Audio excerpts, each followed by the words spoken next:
if there is one thing that we can learn from the life of Solomon is that wisdom doesn't guarantee faithfulness to the Lord.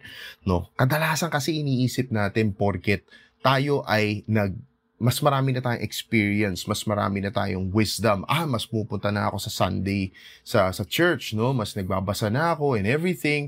We think that we are less vulnerable. But the reality is that we are even more vulnerable today. Kasi bakit? The temptation upgraded na rin, no? Although we are more knowledgeable, pero may ibang level na rin ng temptation, no? Iba na rin ang level. You have to remember that the enemy is wiser than you. You have to remember that the enemy is more experienced than you are.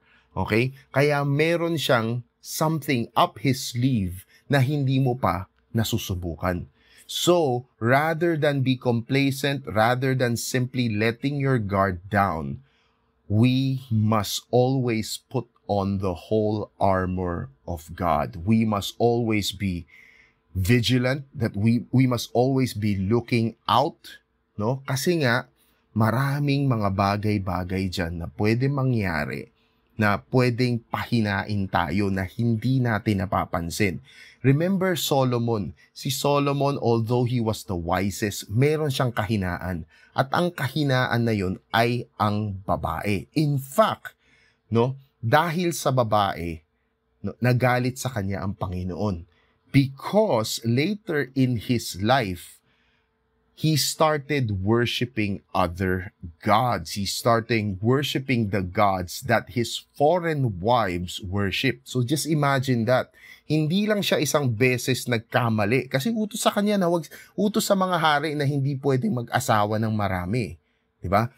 He fell into sin not just once, not just twice, but many times. In spite of binigyan siya ng klase ng talino that is simply incomparable sa kahit anong nilalang sa mundo.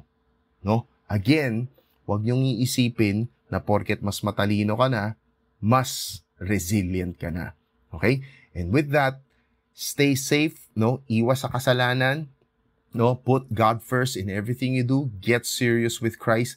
Get serious with your ambassadorship. And with that, no, have a blessed week ahead.